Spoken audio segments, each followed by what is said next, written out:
You have reached the voicemail box of The Beards and Sundries Market. The voicemail box is currently Empty. To reach our loyal and devoted team members, please make sure to leave a message for a chance to hear your voice captured on the internet until the end of all time. Thank you, Beardo. and have the day you deserve.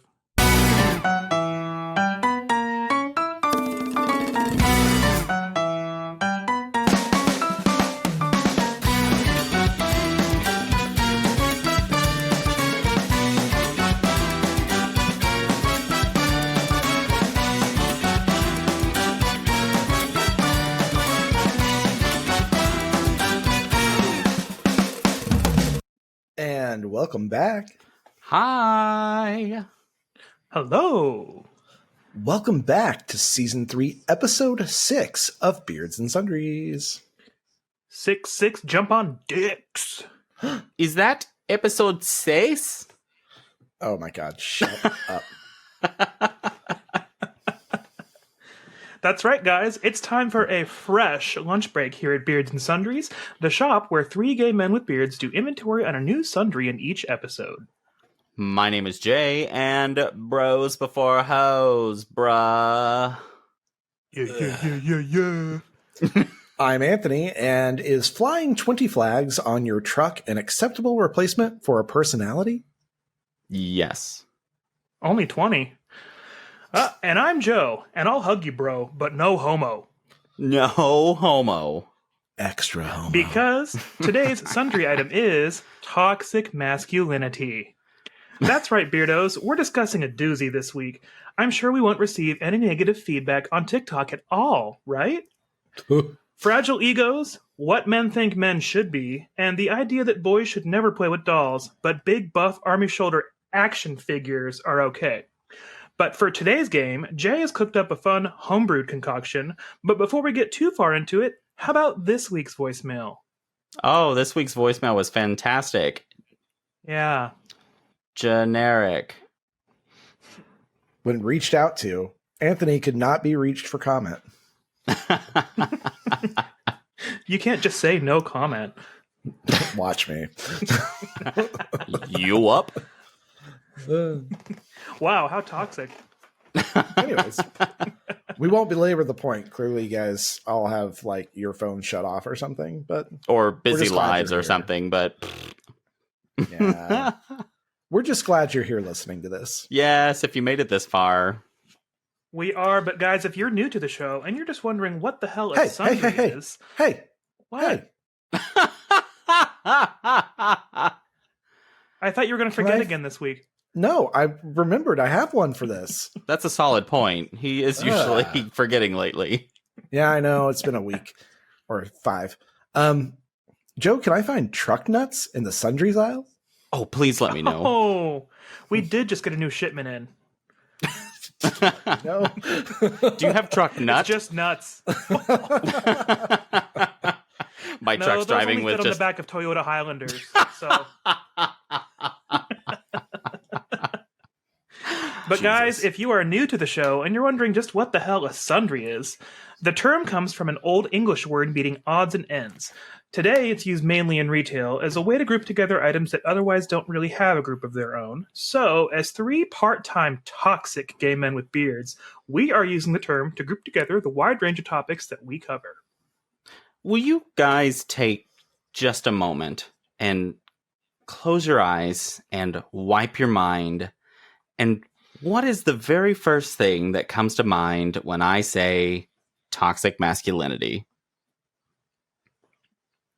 Brokeback Mountain. Really? I mean, he's got a good point. They both had pretty good points. Oh. You know what I think of? Dude wipes. Oh, yeah. Yeah. Dollar Shave Club. Oh, man. I actually know a couple people that use those, so I hope they get offended by this.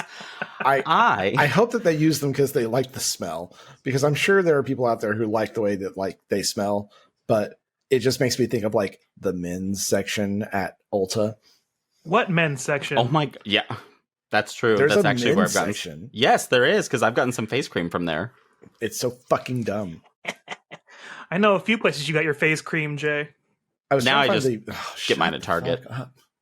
Anyway, You get your face cream to Target or out back where the dumpsters are? both. Yes, both. I target the dumpster. Oh, God. Damn it. Good one. Anthony, what were you saying? I forgot.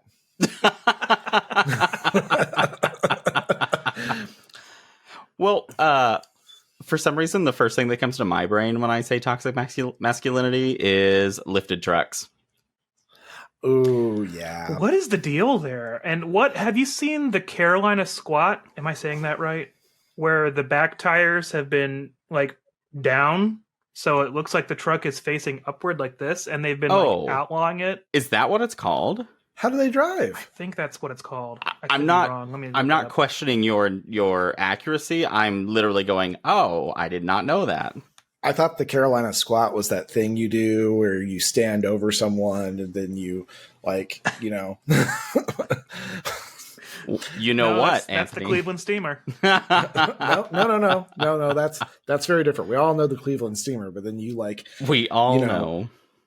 you basically like put one of those candy necklaces around your dick and you like lower it into their mouth. And, the Carolina Is that not a squat. Cosby sweater? No. A Cosby sweater is when you eat a bunch of Fruity Pebbles and then vomit onto someone's chest.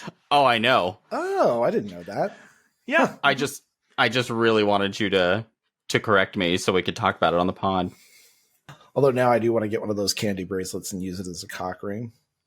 So, if it is called the Carolina squat, is that what you called it, the Carolina squat? So the point of the Carolina squat, Baja racing teams discovered that a negative rake angle would prevent a truck from being damaged when it had to land after a jump. So basically, people were doing this to their regular civilian trucks. So apparently, it's now banned in South Carolina because Senate Bill 363 was implemented, and drivers will not be allowed to have a truck or SUV where the front fender is raised 4 or more inches above the height of the rear fender. So, Which I've seen a few of these before, and it looks terribly like. I'm fully impractical. supportive of that because you literally you can't see children in front of you. You can't see well in front of you. Even just a little bit of And height added to your grill does a lot. You're going to ruin your truck nuts. Yeah, they're going to be scraping. It's like an old Yeah. truck. They're going to dangle in the puddle, in the Oh my cold God. puddle in the Imagine- middle of the night. Imagine like an old antique truck, but they have truck nuts, but they're like 8 inches sagging because they're old nuts. I could see Oh. people doing that. That's kind of cute, actually. It's funny now. Like in a really awful, horrifying way. It's kind of cute. It Yeah. is kind of funny. But yeah, lifted trucks in general, I've also seen some funny TikToks where someone will record a usually typically shorter man trying to get into his lifted truck, and when he does the jump up into the cab, they put the Mario jumping noise over it, so it's like Yes. broop. Yeah. Those are always good. I do think lifted truck because we live in Oklahoma and we see that a lot. But Every day. I don't inherently hold that against somebody, but it's whenever I see like just pristinely clean ones where I'm like, what's the point, man? You're not, if you don't use it to go off-roading, like that lift kit is nothing but a waste of your, I don't know, time and energy and your truck's gas.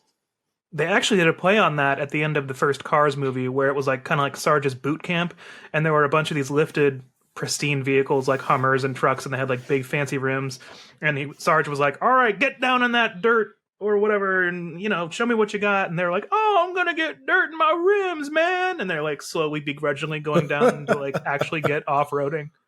Yeah, I mean, that's what I think of. And I've known a lot of people that I've liked as people that have lifted trucks, but I'll be honest, they still give me that vibe that it makes sense that they have a lifted truck. There's always a Yeah. real ego Yeah. issue or a self-esteem Yeah. ию. And Definitely.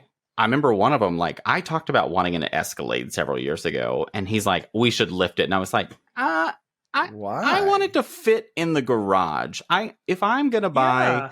that expensive a piece of equipment, I would like it to fit in my garage. Especially What is- in Oklahoma where we have hail. Right. And people who steal rims all the time. Right. I just don't feel like, I guess when I think about it for myself, like what's compelling about lifting your vehicle? What is the appeal? What's the draw there? I think the mindset is that they're dominating the road and they can see above everybody else. And I think maybe they feel like they're driving a big semi truck, so they own the road. I don't know. Maybe that Well, just plays a part. drive in a it. semi truck. You can get paid to do that. Yeah, you'll make money doing that. It's probably because they can't pull a trailer. Most of these people don't know how to pull a trailer. Oh, well, even people who do drive semis sometimes don't know how to pull trailers. Yeah, that's a good point. And you mentioned living in Oklahoma, and I kind of agree. I've looked at trucks before, and if they weren't outrageously overpriced, if the Ford F-150 Lightning wasn't close to $80,000, there'd probably be one charging our garage right now. But they're simply out of the question because they're ridiculous. I wouldn't mind a truck. That doesn't bother me. Like, I would be happy with a truck or a large SUV like a Denali or Tahoe, something. I'm fine with that stuff. I'm not going to lift it. And I also, if I'm going to buy it, I'm going to let it have all the luxuries I want. I'm not going to just buy it and get the base model to look cool. Yeah. Like, I'm going to buy a car that I can afford that gives me everything I want. Right. And there's nothing really utilitarian about it unless you're going like really off-roading. Like you are hitting the mountains and driving over giant rocks and crap like that. Like what else are you going to do? I guess you could go what we lovingly call in the Southern Midwest, mudding. Mudding.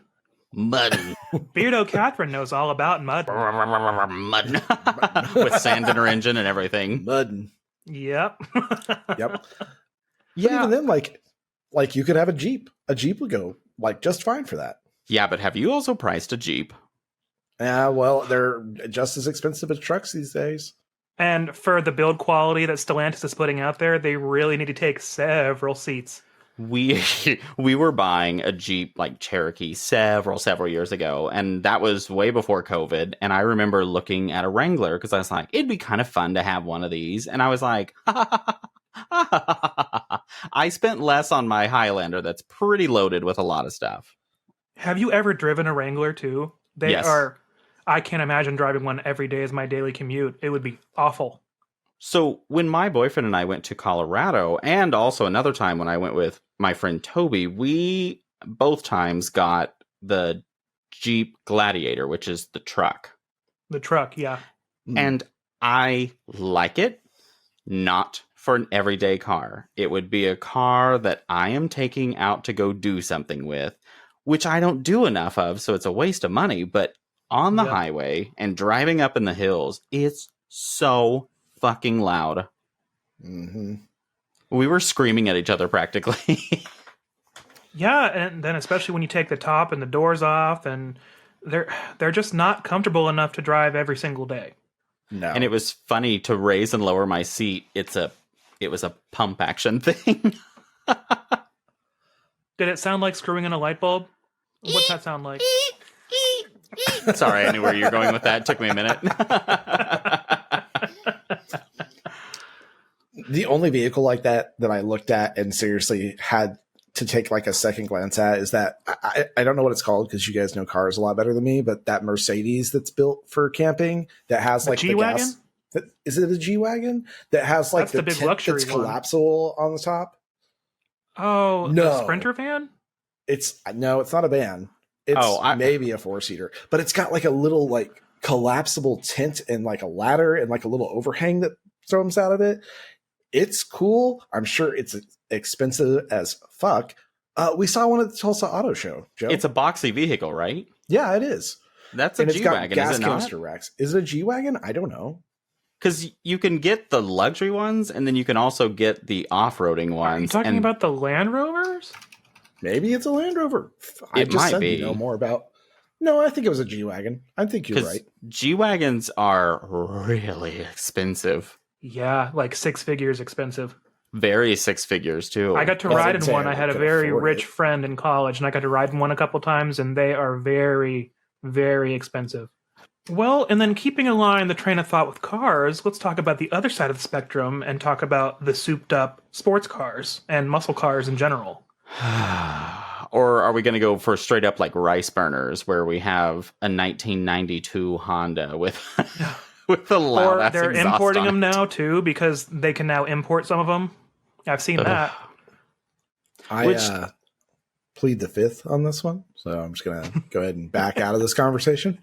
Don't get Yeah, me as wrong. a true Oklahoma teenager, Anthony is a Mustang lover, but he is not toxic about it.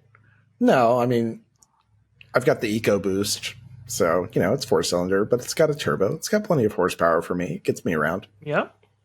I love muscle. I love sports cars. I really do. But I'm beyond that stage where I want everyone to look at me and that I think that defines me as a person.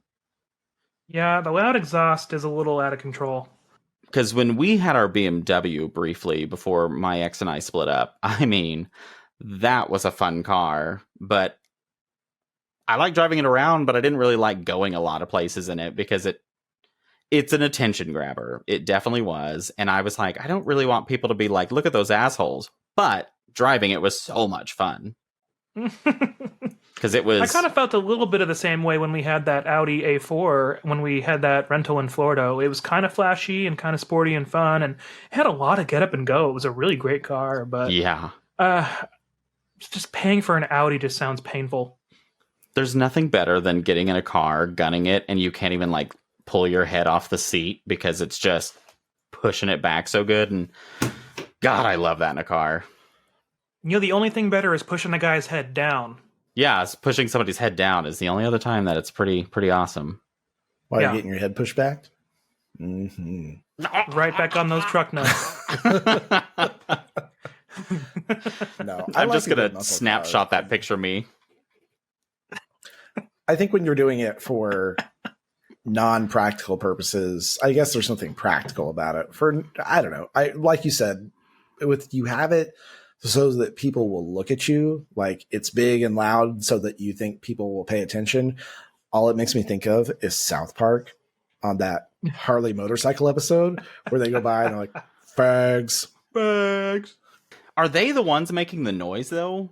Yeah. Well, so yeah. They're making their own noises with their mouths, and they're like, Yeah, okay. I was like, is that the same scene that you're talking about? Because I remember them just screaming it, and people are just like, oh, God. yeah. Oh, there goes those fags. And they're in court having to explain themselves to like either like a judge or like a panel of judges or something. It's like a and panel, they're like, yeah. So what if he was gay? Well, he's just gay. That's fine. Well, what if he's a gay biker? Well, he's a gay fag. Then he's a gay fag.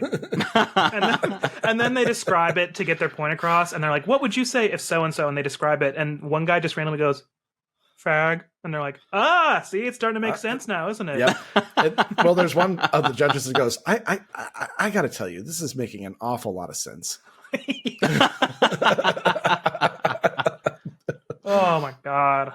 God bless South Park. I'm glad you talked about that because motorcycles. Oof. I get the appeal as somebody who enjoys being on like a fast moving vehicle and having air go through my hair. I love being on a motorcycle. I don't want to do it anywhere in town because I don't trust drivers. I have never been a supporter of motorcycles. I don't think they have enough protection. I think they can go way too fast. I think people are not trained well enough on them. And I also don't trust other motorists. So you will never catch me on one. I'm not going to buy one, and I probably will never, ever own one. But, I can kind of get the appeal. Again, it goes back to like the overly loud, obnoxious version of it is just so annoying. Like, why? Well, I think my biggest problem is so many bikers are very aggressive about how you treat them on the highway. And they're just like, nobody pays attention. You have to look out for bikers, which I agree. You do need to be responsible and look out for bikers. You also don't have to go past me at 95. But yeah, you don't have to weave in and out of traffic and drive on the middle, the paint line and all that stuff to get around me. And, I have lots of blind spots that you hide in, so you have also to be need to pay attention. You have to be aware. I mean, I'm trying my best here. that is kind of the only time that I'm thankful that they're loud, is because I can hear when they're next to me or coming up on me. I feel like motorcycles bring out another toxic masculine side where they're just like, look how cool I am because I'm not driving the normal vehicle. And then they drive like shit. I don't know. I'm just like, you're not going to be very cool when you're splattered along the asphalt with your head bashed in because you don't have to wear a helmet in Oklahoma. Right. There are plenty of people who drive motorcycles who are just normal people. Like my neighbor down the road, Dan. Granted, I'm sure he's got like his own toxic masculinity traits we won't talk about here. What? No, God love not him. Dan. He's on here like, damn it. God love him. But then you get that extra like loud type of person who's like, this is who I am now. And it feels like an overcompensation. And you're like, why do you feel the need to be so brazen about this? Are you not comfortable enough with yourself outside of this? And is this a cover up for a reason to wear so much leather? Ooh, also that. Let me tell you, it's a lot more fun if you just embrace it. Yeah. Ugh. Let that kink fly, buddy. You don't have to be toxic to wear it. But that aside, I will say that groups of bikers tend to not really be like, once they're off the bikes, they're pretty easygoing people. Yeah. Now, funny you mentioned that. When I was a server, the best tables I ever waited on were always bikers. Yeah. Yeah, it is a good point. They were always I'll tell you, when I had, respectful. and if I had a four top that was two biker couples, I fucking knew that table was going to be bank. And they were always so nice, and they always tipped so generously. Yeah. And then they would get on their bikes and then be toxic again. Maybe we're on a false scent here. Maybe we just get annoyed with the bikes. Maybe the bikes are the problem.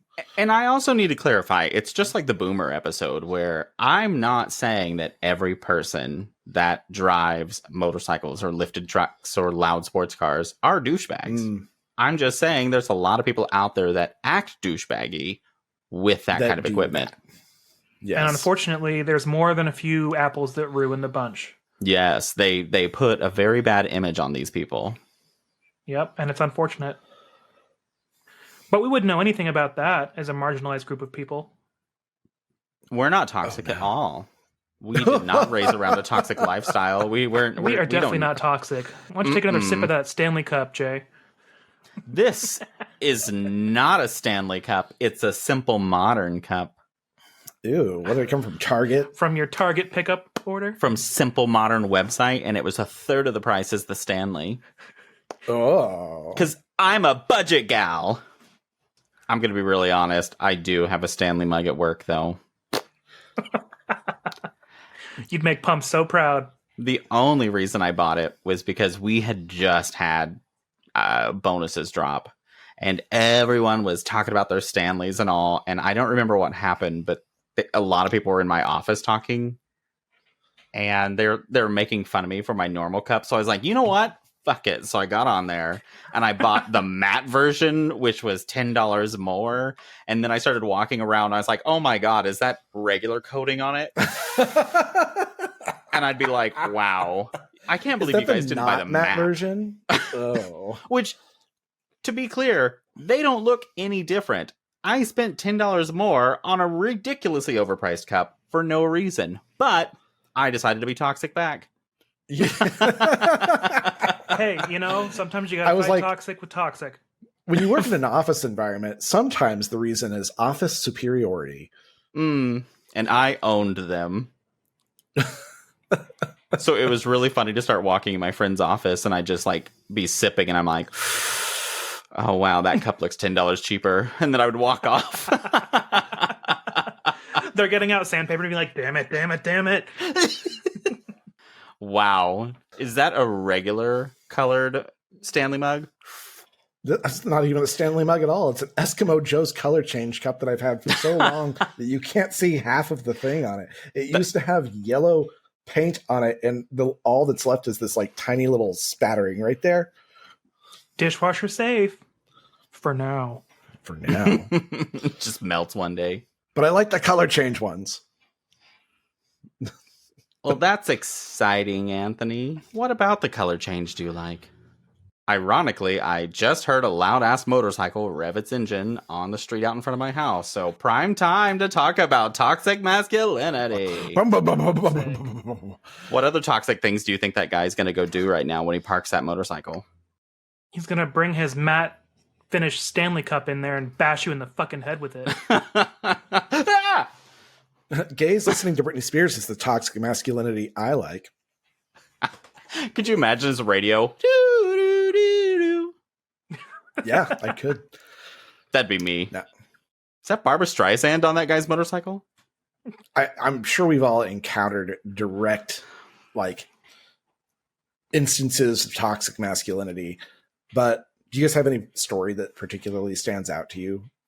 I had a now former friend, I should clarify, this is a now former friend, call me out of the blue one day while I was at work, and I was like, oh, someone must be dead because I haven't heard from this person in a long time.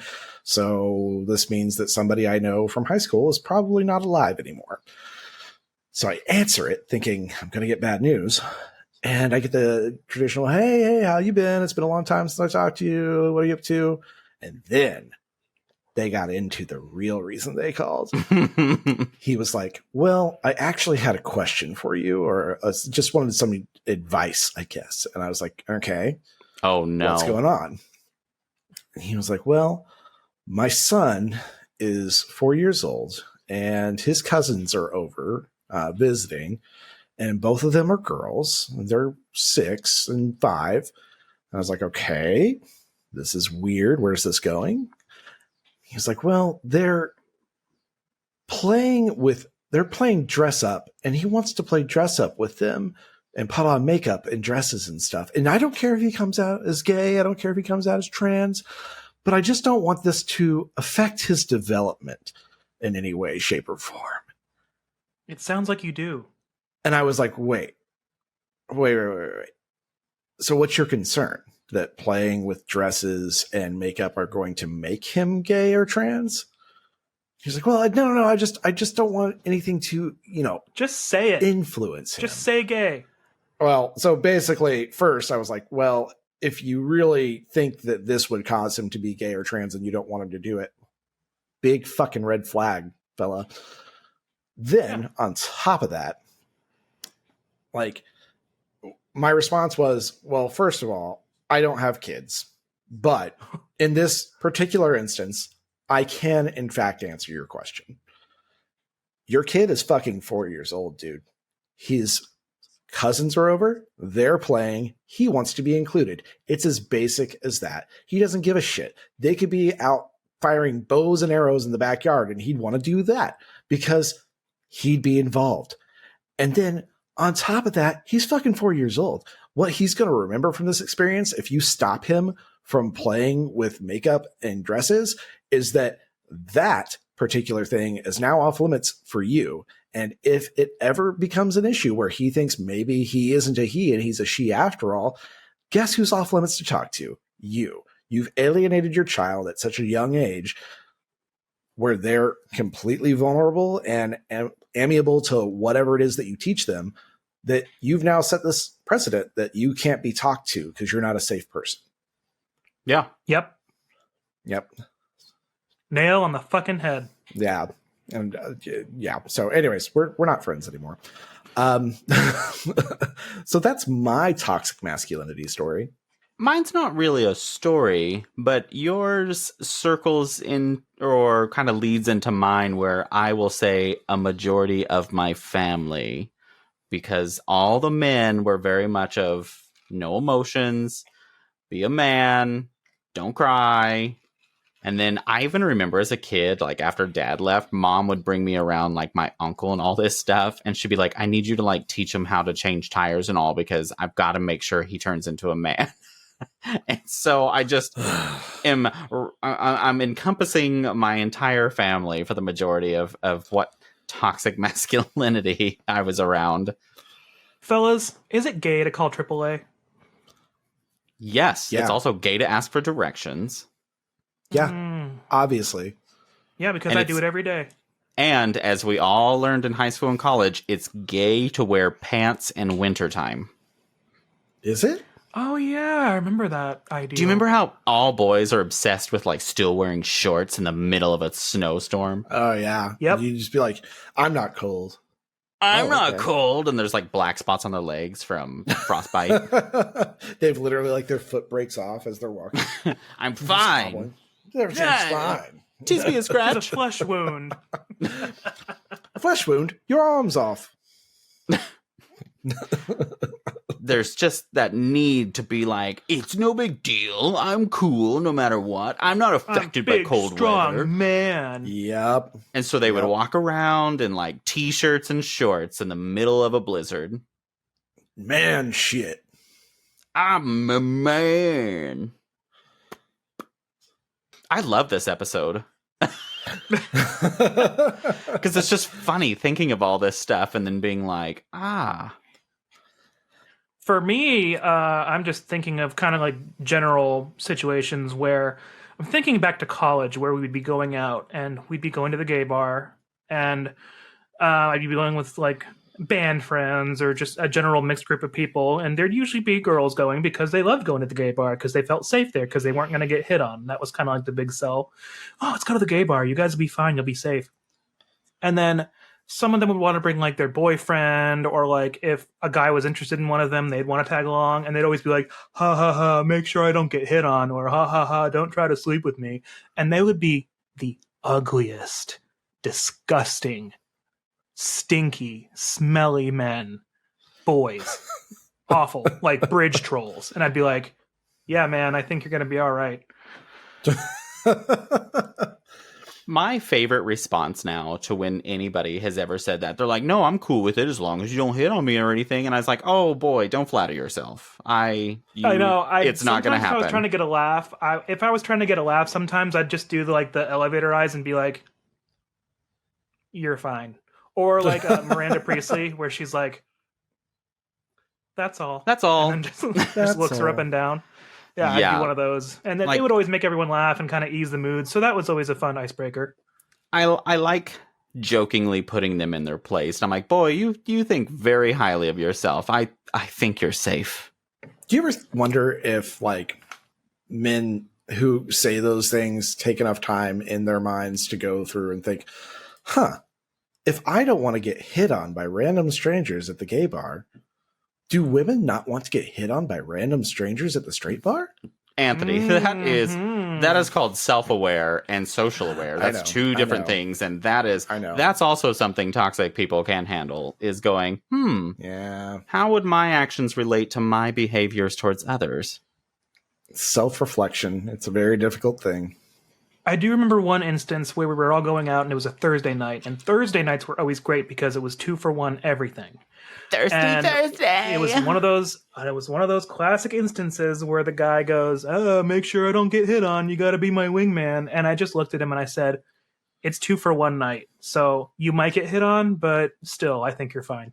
It's 2-for-1 night. If you get hit on, you can be an adult and say, "Hey, I'm not interested." And that's the thing, is I think I've said that before. I'm like, if somebody hits on you, just be like, "Thanks, man. That's flattering. I mean, I'm straight, but I really appreciate that." That's it.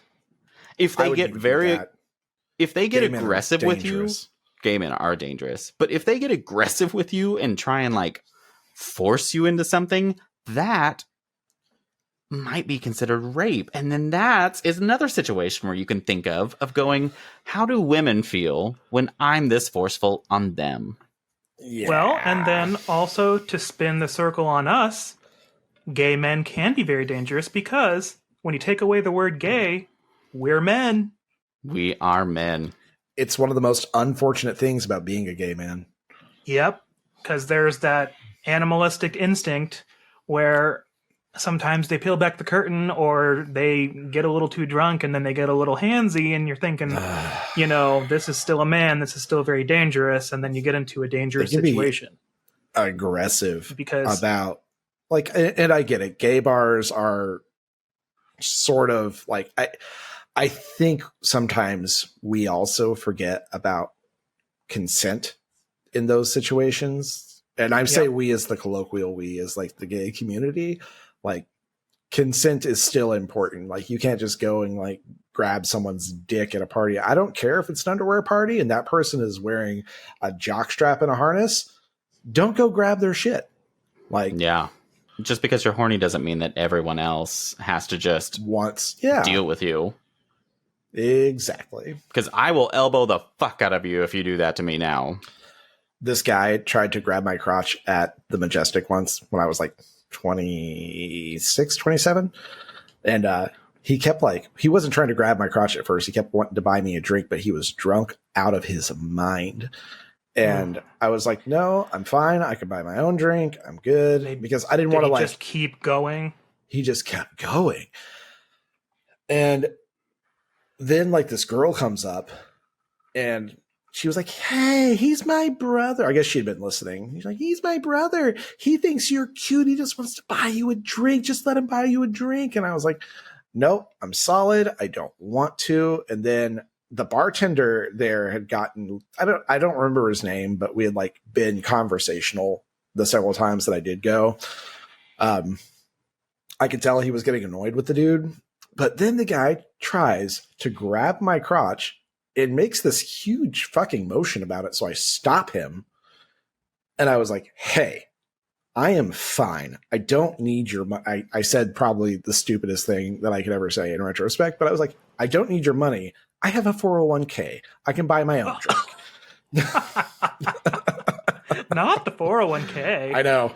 Oh, man. The things we say when we're younger, when we're proud. I know. Well, I was proud. I had, money in an account somewhere that I Trust wasn't gonna me, see I've been there. Anyways, definitely had my arrogance about my job. Yeah. But the point is, that's still not okay. I feel like, especially in this neck of the woods, I feel like we had the problem where so many of our parents weren't supportive of it. So then we just kind of turned into this kind of chaotic person for a while because we had no direction and we had to grow up faster. I like to call it second puberty. Yeah. Yeah. You know how so teenagers are mean and awful and catty? We don't get to be until our early 20s. And then we become awful for a little while. And then it's yep. It's been stuck in us for a while, so it's even more venomous when it comes out. It's awful. Oh, college Joe was super toxic a lot of the time. Jay was super toxic clear up until, I don't know, 30. 30 minutes ago. Oh, 30, yeah. Right. There was just so much I had going on in my brain that I needed to work on that I didn't understand I needed to work on. There were different things that you thought were important that definitely were not, but yeah, totally different mindset, different areas of Why life. do I hate this random stranger who came over to my house that my boyfriend invited that I'd never met before? Why am I mad at them for just being in my house? That guy fucking sucked. Beardos, I am that stranger. Now look at us. Oh, God, look at us. I know. Look at us. Who would have thought that was the beginning of a beautiful, beautiful friendship? That was. And oh my God. What a great memory.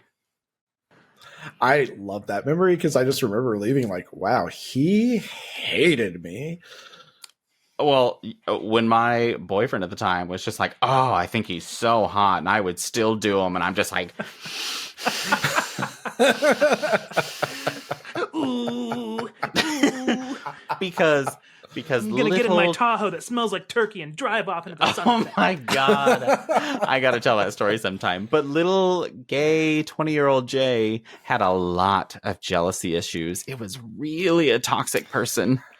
I had jealousy issues too. I struggled with them for a hot minute. I always apologize to Joe about this, but the first year of our relationship, I was probably garbage. No. Not entire garbage, but I just had jealousy problems that were well, you had come out of that relationship and you were rightful to be that way. No, because that energy should never have been directed at you at any point in time. So even if I felt that way, you're not responsible for my feelings. That's just not how things work. And expecting people to be responsible for your feelings is called toxic masculinity to a degree. Yeah.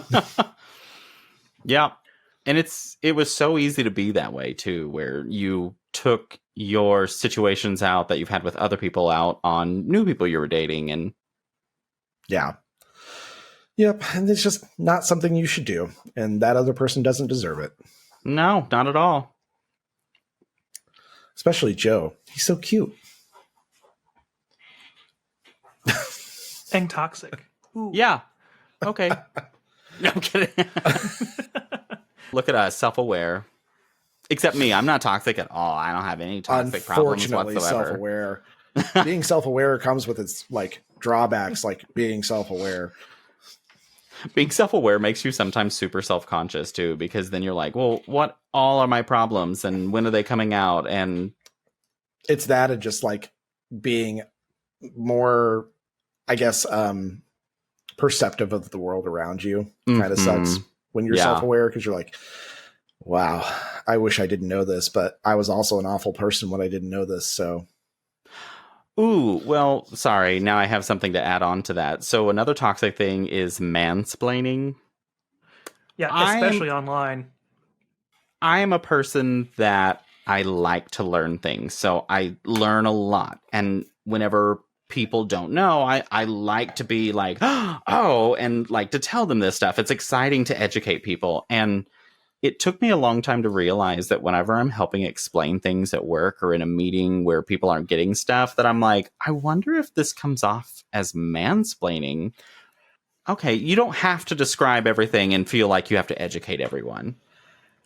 I do a very similar thing at work, which is I somewhat commandeer meetings from under people whenever I feel the need to, like, I know what's going on and I have a great grasp of the situation and I can explain it, but then it's not my space to do so. And so I have to catch myself and be like, yes, you may know, or you may think you know. And in some cases you're just wrong, but just shut the fuck up because it's not your space.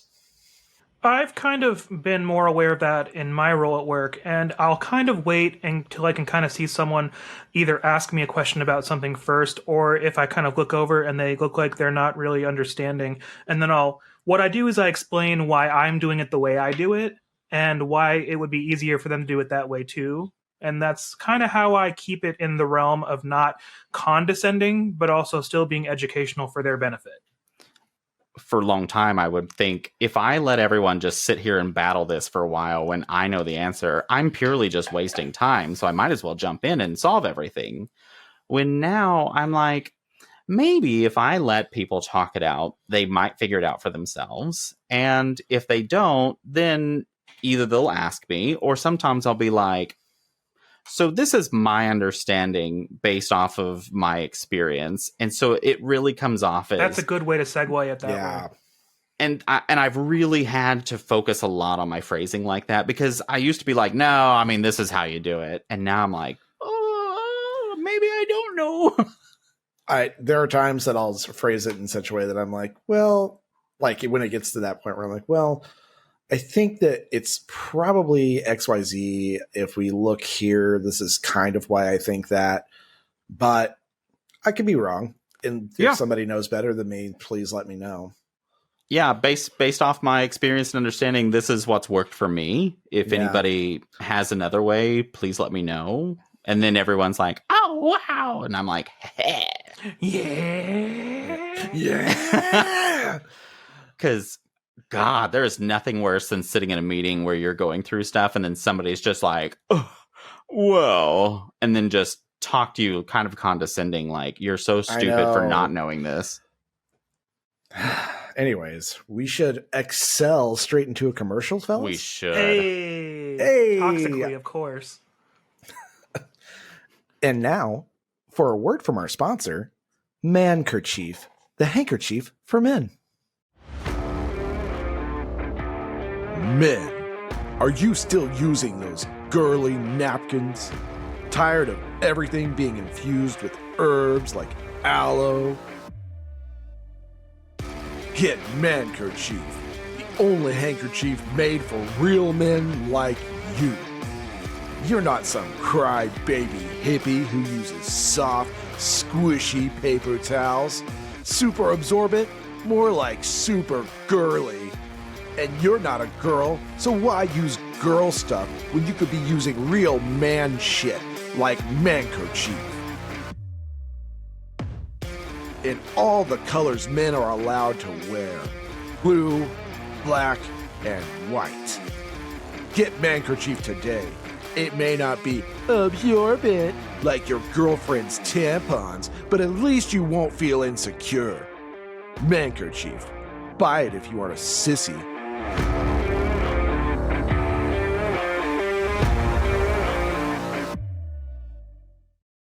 Hey guys, make sure you follow and subscribe to our podcast so you can receive a notification every Sunday when a new episode drops.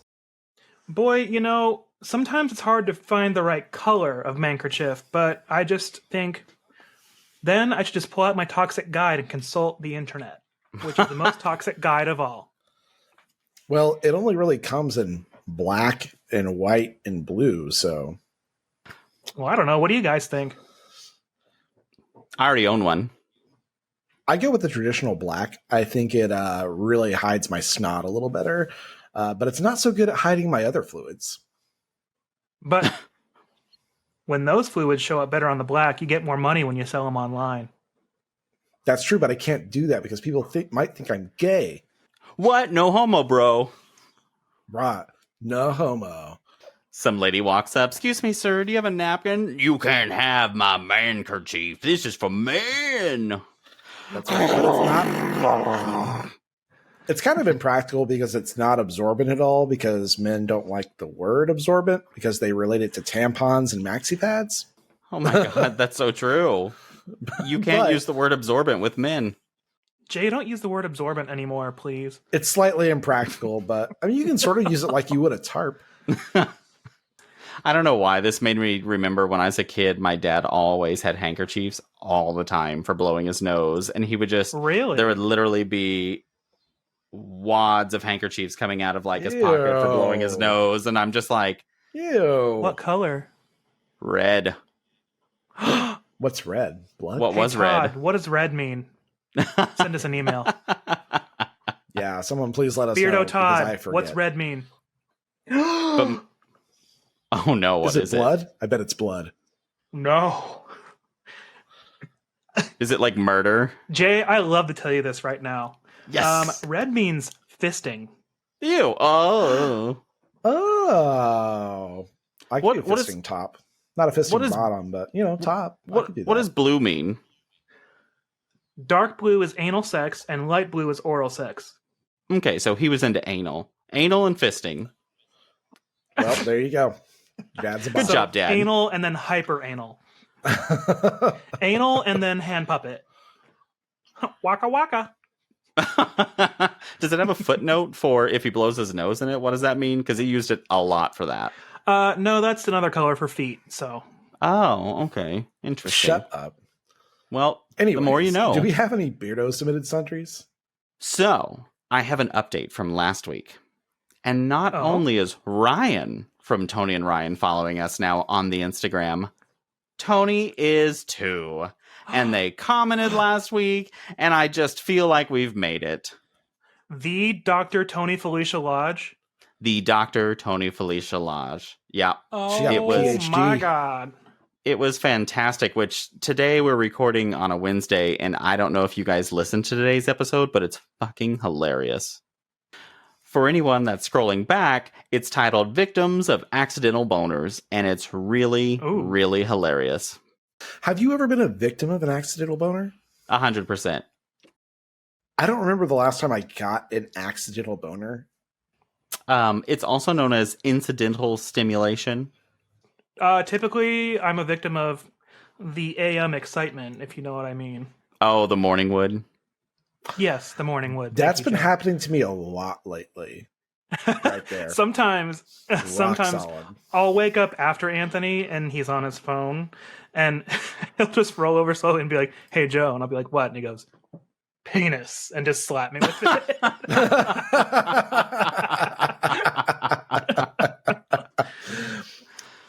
It's what a good husband does. Anyways, what are these Beardo sundries we were talking about? So anyways. Oh, yeah. besides being followed by some of our famous podcasters, also I thought it was really cute that George and Anthony had a precious little TikTok where they were showing that they watch us every Sunday night. And then Another great TikTok courtesy of George and Anthony. And then I got an email from Derek, and I'm excited to read this one.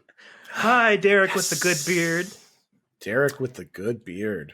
He said, which this is Wednesday again, so if you didn't, go check out our social media and go look at his 1987, I think, to 2023 difference. And I mean, I'd say glow up, but both versions are great. But I mean, Well, I'm kind of partial to the bearded version. I'm just that beard, it's perfect. I know. A lot going on there. He says, here are my sundry of thoughts, quote unquote. Oh, okay.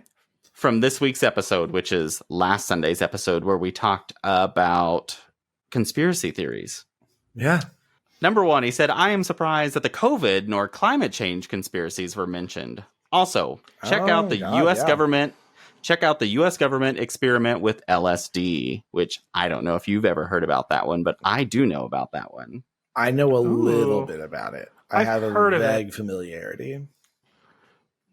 Basically, it was the 50s to early 60s, but I think the program lasted into the 70s. But the CIA allegedly bought out the entire supply of LSD worldwide to bring into the U.S. to start testing mind control on people during the Cold War. Yep. And it ended up doing a ton of brain damage to several people and killing several people. And in the last, the irony was that they brought LSD to control people's mind, which ended up leading to a generational rebellion that fought back against what the CIA held dear, which was controlling people. He said, number two, I can verify that one needs to be very specific to find the documentary that Anthony mentioned. Assholes. That was a twofold something to check out.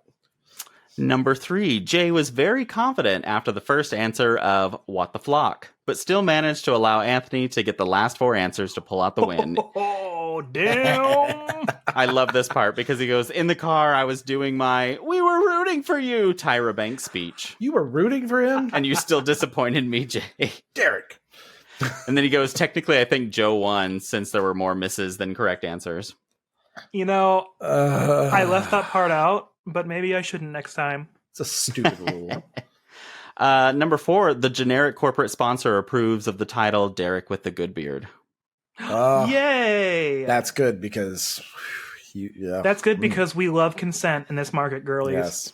Thank you. And lastly, he said, thanks for continuing to kick off my week with humor and insight and the ability to learn new things, like a flamboyance of flamingos.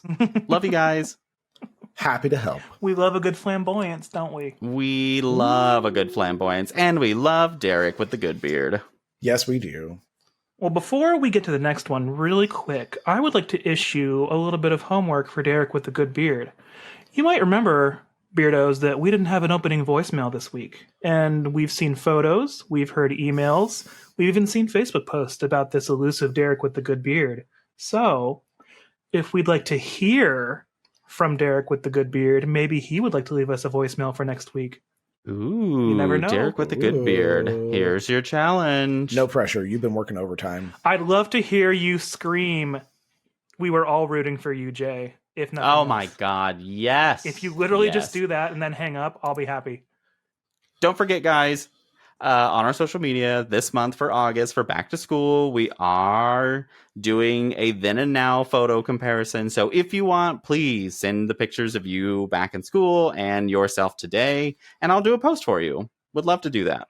Keep an eye out, too, because you might even see some of us this month, too. Ooh, you will. Actually, you're going to see me before this episode comes out, because I've already scheduled it. I've got photos that I pulled out in my photo, whatever those things are, photo books. Photo album. He's even got some sundries that he might have pulled out, too, so keep an eye out. I get kicked off of Instagram for that. Yeah, they're such prudes on Instagram, I know. So I have one this week as well, and it was just submitted to me this very afternoon from Beardo Catherine. Hi, Catherine. Hi, Catherine. Hi, Catherine. Catherine listened to our episode about last week's conspiracy theories, and she said, "You guys talking about the brown note last week made me think of my contrabass clarinet days in high school." She used to play the contrabass clarinet. "I think the lowest note on it may be the closest to the brown note that we can find." She also attached a video from YouTube of a gentleman playing the B-flat contrabass clarinet, and around the 3-minute 50-second mark, he plays the lowest note you can achieve, and it's pretty convincing. So let me share it here real quick. All right, guys. Now might be my chance that I poop my pants. Here we go. Ready? Yep, do it. Okay. The 3-fingered C is actually 2 octaves lower. And the lowest note, which I'm sure most are wondering, is the low C an octave below that, which is 1/2 step higher than the lowest note of a piano. All right, Jay. Moment of truth. Did it work? Still fine. I mean, I did poo earlier, so maybe I already got it out. Damn. Okay, well, Anthony, do you have upsetting. yours ready? Yep. Okay, Yep, we're say- going to try it. Yep, there you go.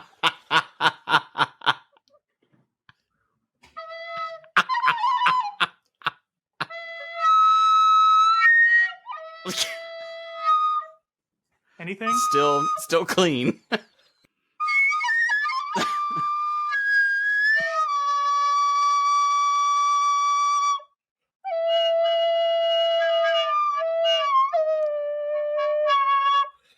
Beardos, the recorder doesn't go that low. I feel so bad for the listeners if this gets in there.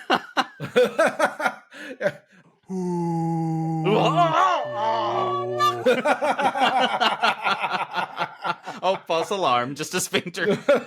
Well, we tried, but We tried, Beardos. We tried. That's we're amazing. still working on it. Out We're and- still working on it. Maybe one day we'll have the wherewithal to recreate our opening theme with recorders.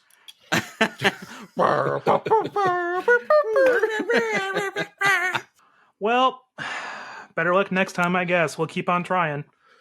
I don't know if you still have one, Catherine, but you should send a video. You should send us a voicemail of you trying to hit the brown noise. Imagine opening the next episode and Jay being like, "I have bad news, guys." So what about that voicemail? Okay, so He listens to the voicemail at work, and it's completely like not prompted at all. She just plays it, and then you're just sitting there like, what is this voicemail? Is and you just A couple offices over, Kayla's just like, "Oh, hell yeah." She just out of the blue goes, Jay! it happened. Wow, the tangents. They're insane. They're toxic. Do we have anything toxic to check out today? We do. I have something to check out today.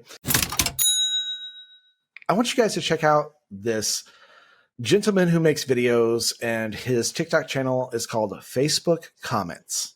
Oh, Is this the guy that wears the sunglasses yeah, over the the green? sunglasses. And he has the blue screen.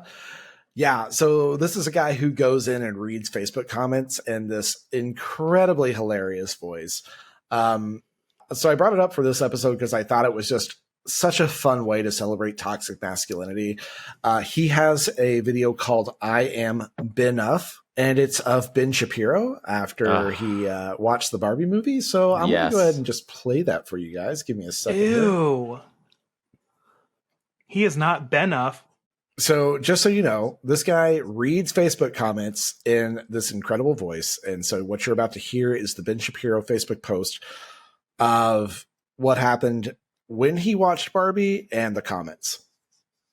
My producers dragged me to see Barbie, and it was one of the most woke movies I have ever seen. A full review of this flaming garbage heap of a film will be out on my YouTube channel tomorrow at 10 a.m. Eastern. I've been hearing that a bunch. What a shame. That photo is priceless. LOL. You are the man. I'm not even gonna waste my time watching this movie. I hear it's an adult movie. Oh, what the fuck? That must have been painful. Yeah. Can't wait to hear your take. It's a movie about Barbies. What did you expect? I'll be the judge on my own terms. Of course it was. I'll stick with my original Barbie from the 60s. No agendas attached to her. Sound of Freedom everybody needs to watch. We just saw Sound of Freedom. I think both of our experiences today should make us weep for our nation and our children. I've heard the word patriarchy mentioned some 10 to 12 times throughout the movie. We would love to hear an exact, honest count on tomorrow's episode. Keep up the great work. Our family loves Daily Wire. My daughter made me take her. Stupidest movie I've ever seen. Half of it I didn't even bother watching. Couldn't wait for it to end, so I played on my phone. Sound of Freeway amazing, though. God. Sound of Freeway. Amazing, though. He always saves the best one for last, so I always love watching the Yeah. whole thing. I shared that one because toxic masculinity, but he's got some real gems out there that are He does. hilarious. I love Yeah. when he does ones that are about America because someone will always comment and they use the emoji, the incorrect emoji of the Liberian flag instead of the American flag. Yes. And he reads out emojis and he's like, "Amen, Liberian flag. I love this country." Yeah. And he'll read grammatical errors like quite literally because it's Facebook comments and he reads them as they're meant to sound, and he's hilarious. So if you're looking for a good laugh, you should check out at Facebook Comments on TikTok. It's all one word, at Facebook Comments. I will link his, I think he has a Patreon, but I'll link his TikTok in the show notes. And yeah, go check him out. He's hilarious. Nice. Good Perfect. job, Anthony. Thank you. Yeah, of course. Do you guys think it's time for a game? It is time for a I think game. it's game time. And Jay has prepared our game this week. I hand typed this game. I didn't even AI write it, and it's going to be called Iconic Toxic Men Edition. Gentlemen, I have 15 descriptions in front of me of very famous people. I'm going to read the description, and you have to guess who the famous person is. I'm describing things about them. Every one of them has something quite toxic that they've done. The description is purely hints. You will start to figure it out. Okay. When I start reading it, you'll get it. Number 1. I am a famous boxing promoter who stomped my former employee to death because he owed me $600.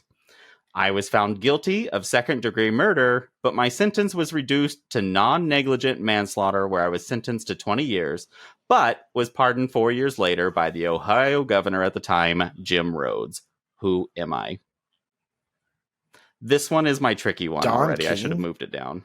Yes, it is. I can think of it. I see his hair right now. Yes. Oh, that guy that would always Yeah, wear the bow That's tie. why I did that, because I was like, Yep. yes. I was like, I think you'll Yeah, figure it Don out. King. But then I was like, well, maybe I won't. Actually, I should probably document this a little bit better. Sorry, I forgot to plan for scoring. Apparently that pin's dead. We'll do this pin. Joe and Anthony. And Anthony has 1 point. I've got Old Reliable, this little zebra pin, these things that last forever. Yeah, I have a Costco pilot pin that's purple. Oh, Costco I've water got that. program. And then I've got the Sharpie S Gel, but it's red. Girl, so I only use the it sometimes. Lamborghini of pens is the Sharpie S Gel. I mean, it really is. This is my Mhm. editing pen for Cookie pen. like hard copy. She writes real smooth. Just try not to drop Yeah. it because ballpoint pens can get really fucked up if you drop them. Number 2. I violently assaulted Rihanna and have been accused of several other assaults. Chris Chris Brown. Ooh, guys. That was like exact same time. I mean, Chris Brown's greatest hit is Rihanna. Oh, wow. I'm giving that to Joe now because that was a funny joke. Shut up. He stole that joke from the internet. Where do you think Well, I get you- all my material, sweet cheeks? You should have stole yours too. Are you ready for number 3? No. Now I am. Number 3. My success is often attributed to my ruthless behavior. I have fired people without notice, stormed out of 5-star hotels that weren't up to my standards, and berated Whole Foods employees. I also cheated my co-founder out of money. I asked him to build a program that I said would split profits on, and when finished, I only gave him $350. Yet, we profited way more, and I kept it all. I'm most known for my massive company that dominates our Jeff lives Bezos? today. Nope. Bill Gates? Nope. I am no longer alive. Steve Jobs. Yep. Oh. Also, no one beats a beautiful woman with a great singing voice. Except Chris Brown. Brown did. That's why I said his only greatest hit was Rihanna. It was a dig at him, not her. I know. I wanted to try to get that point back, Joe. Fine. You know what, Anthony? I'm kidding. No, we're going to fight this entire Damn. game Steve Jobs. for that point. Oh, yeah, he did beat Perfect. the Whole Foods employees. Anyways. So now you're getting the gist of how the game works? Yep, I Yes. got it. Yeah. Okay. Number 4. I am famous, but no longer living. I'm very racist to Asians, and I'm a serious adulterer. I don't give affection to my wife, but I have a to-do list for her that she is required to follow, which includes leaving my meals with me in my office and not talking to me while I'm working. Although, I did invent the theory of relativity. Einstein? Albert Einstein? Yep. Whoa, I didn't know that. Ew. Yep. I wanted to make this educational. Jesus Christ. Wow. I have a different opinion of him now. Yikes. Yeah. I'm about to ruin a lot of famous people for you. Thank you. I appreciate that. Number 5. Was that Anthony or me? Yeah, it was It was Anthony. me, Okay. bitch. Number 5. I was a children's book author that didn't like children. Dr. Seuss? I only Yep. Damn it. I'm gonna finish reading it. I like his only wrote style. children's books because my erotica didn't sell. I cheated on my wife while she was deteriorating from cancer, which caused her to commit suicide in 1967. I married my mistress after her death. I based The Grinch off myself. Number 6. My mother and wife were deaf, and I was raised in the Victorian era. I tried persuading deaf people not to marry each other because I feared they would pass on their disability, creating a defective variety of race. I was a believer that oralism was the proper method for deaf people to communicate, which was just reading mouths, Right. and not sign language. I actually shamed and fought schools who use sign language. I also was very well known for the invention of the telephone. Alexander Graham Graham Bell. Bell. Anthony, yep. He was born during the Victorian era? Yeah, I didn't know that either. Hang on. Unless Just my give facts me were... 1 second. You're fine. Unless my facts were wrong. I based this off of a lot of Google searching, but I easily could have looked over something wrong. Are you guys learning things today? Yes. Albert Einstein was worse than I thought he was. Number 7. Where do I begin? I'm a current artist who has been known to stir the pot in numerous ways. Banksy? I said... Nope. I said if slavery lasted 400 Kanye years... West. It was... Yep. Oh, damn. I'm also going to finish reading this one because it's just fun. If slavery lasted 400 years, it was by choice. I even ran for president and talked about my wife and I debating an abortion during my first campaign. She divorced me following that. During Hurricane Katrina, during a fundraiser on NBC, I went off script and said George Bush doesn't care about black people. In 2007, right. I lost all categories I was nominated for in an award show, threw an on-air tantrum, and said I would never come back, but ended up returning 2 years later. Which, in 2009, I interrupted an acceptance speech for Best Female Video, and I own a clothing company. Who am I? Well, when you put it like Lord. that, she's old. I did do all men. I didn't do women, because there's a big list of that, too. All right, number 8. I was a failed artist in my early life. Hitler. While... Yes. It's Hitler. Yep. While an Austrian citizen, this is still Hitler, I served in the army and received two medals during the Great War as a regimental message runner. I was jailed for high treason in the 1920s during a failed coup in Germany and would write a book during that time. In 1938, I was Time's Man of the Year. And I was a keen advocate for animal welfare. I survived numerous assassination attempts and ended up committing suicide at the end of World War II. Although there are many conspiracies that I'm still alive, or at least was still alive for a long time in hiding. It's likely I wouldn't have lasted too long anyways, because I was believed to have syphilis, Huntington's disease, and Parkinson's disease. Number 9. I'm the youngest of 5 children. I also have 5 children, and I am a huge WWE fan. I'm also a huge germaphobe. I have been sued over 3,000 times. I even was sued once by the DOJ because I wouldn't rent to people of certain races. George Foreman? Nope. Donald Trump. Yes. God damn it. Yeah. I once sued an author for claiming I was a millionaire when I was actually a billionaire. I once used eminent domain to try and take an elderly woman's home to build a limo parking lot. Spy Magazine once sent checks to the world's richest people for 13 cents to confirm who would cash them, and the only 2 people that did were a random arms dealer and me. I'm currently battling numerous indictments that are extremely public. Who am I? Yep. There you go. I loved this game. It was so fun to write. I believe it. Number 10. I was a famous singer that had a strong tie to the mafia. As a teen, I was nicknamed Scarface because of a scar I received during birth from the use of forceps. I was also Frank abusive Sinatra? Yes. Was it Sinatra? It was. I kept wanting to say Sinatra, but I kept thinking, like, no, he wasn't evil, right? I was also abusive to women. One time I argued with Ava Gardner and fired a gun into a mattress to threaten her. I also threatened that I would take my own life numerous times. I love New York, I love New York so much, I even popularized a song called New York, New York. I will always be known for my smooth voice and my famous nickname as a singer, Old Blue Eyes. Good job, Joe. He should be known as Old Shootin' the Mattress. Shooting the mattress. Well, I've been known to shoot on the mattress, so. Number 11. I was a famous actor. Boomers loved me. Boomers still love me, sorry. Wayne. God damn it. I was waiting for more information. I was like, Ronald Reagan, Clint Eastwood, blah, blah, blah. Nope, Could John be anyone. Wayne. He was, they fucking love him.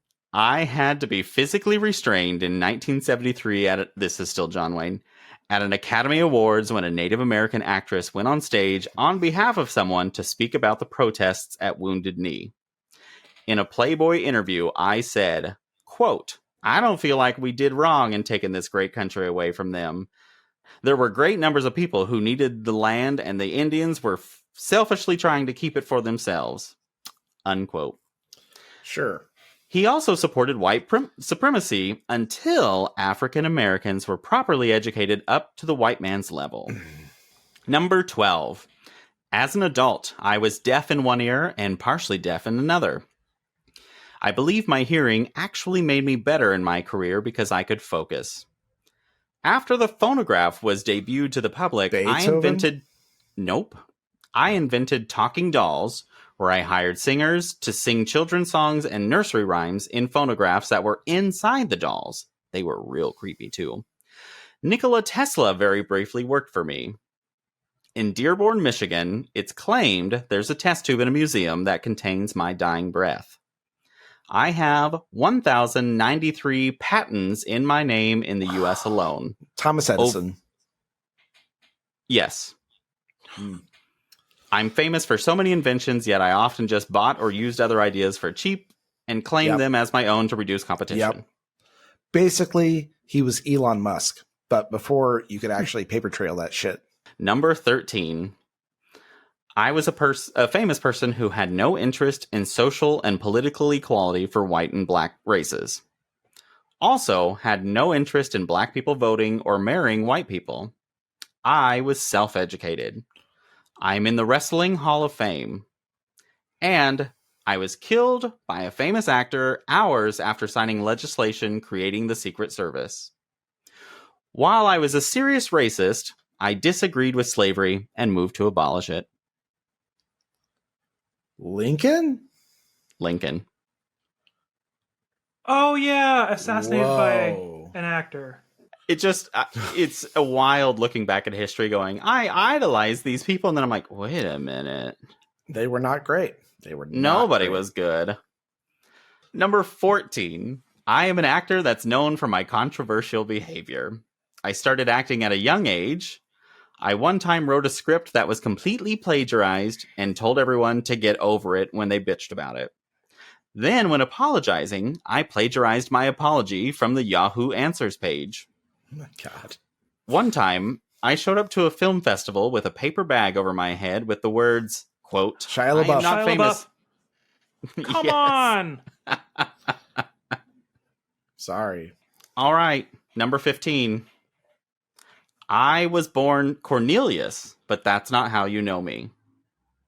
As a kid, growing up on the Upper East Side of New York, I was mugged by some other kids, which resulted in me being stabbed 3 times in the back as I was running away. I became an actor who started on SNL and even delivered the first famous opening line, live from New York, it's Saturday night. After SNL, I've been in several movies, playing one character 7 times. I'm known to be extremely complicated to work with. I joke aggressively and use many racist and sexist terms. I am ranked highly as one of the most disliked actors in Hollywood. My Christmas movie is one of the top-ranked movies of all time. Who am I? Chevy Chase? Chevy Chase? Yes, Joe! Oh. Really? Oh, really? Yeah. Oh, that's upsetting. That's Yeah. very upsetting because Clark Griswold is so Oh. hot to me. Not anymore. He's not. He's Chevy Chase. Well, you guys rang it in pretty close together at 11-4. I can't tell if I'm happy or upset that I didn't know as much as I thought I knew. I think that goes back to way earlier in the episode when I was talking about being self-aware and Yeah, knowing I a think little so. too much. Yeah. Honestly, I felt like I learned so much writing this game that it You made know me... who the real loser is of this game, you guys? It's Jay. Because he had to learn and he scored 0 points. Exactly. Ooh, yeah. This Yeah, is also that's another right. prime reason of why I just don't like idolizing people, because I finally just started going, I really like Lizzo. I think she's a good person. I like her message, and now like there's this big court case, and I'm like, this is why I just don't idolize anyone famous whatsoever. I think it's one of those things where I'm like, you know what? I'm tired of just jumping to conclusions. You should believe people, but I also am at a point now where I'm like, it's just not my space to judge. And also, like, until we find out what the real truth is, like, Exactly. there's just nothing I can do. And I'm now just being hesitant. I will say this right now on the record as of August 9th, 2023 at 9:21 p.m. Until I see or hear footage of Lizzo herself doing what she's being accused of, I remain on her side. And until I'm proven otherwise, I remain on her side. And that's where I am right now.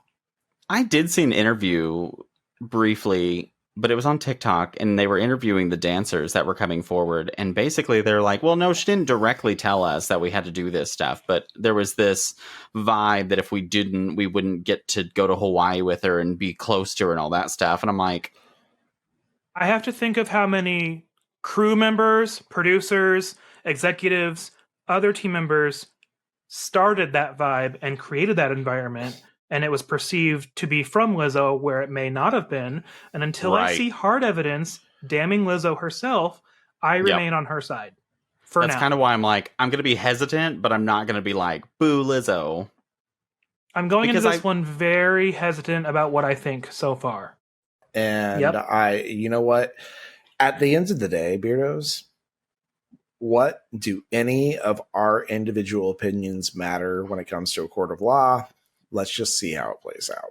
But Anthony, we have a famous podcast to get the message out. Yeah, so famous. And our Sure. opinions matter because it reaches tens of people. Yep. I guess it does. You're right. Hashtag my white guy opinion matter.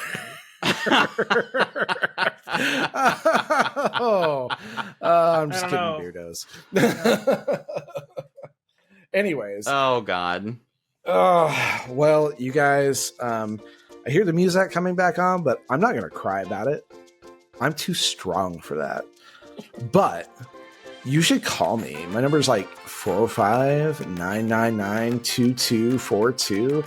You're like a 7 out of 10, but I'd totally do it if you give me a call. Oh, wow. And Beardos, it's time for us to close up the market for a very manly fishing/camping/ definitely no hand stuff camping trip. But if you would like to help us out, go and subscribe to our podcast so you can get reminders every Sunday when we release a new episode. We also post frequent updates on our social media for any additional sundries that we may add to the market. It's not gay if you don't push back. Exactly. And don't forget that I'm totally worth 5 stars. Like, if you don't rate me 5 stars, you have a vendetta against me. Like, you're just out to get me.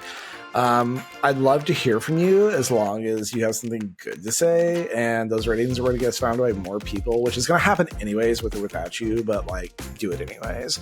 And we'd be honored if you could help us grow by doing that simple task. Just each one of you telling one friend to double our time in bed. You know, I love a good 3-way, but only 2 girls. Oh, 2 girls only.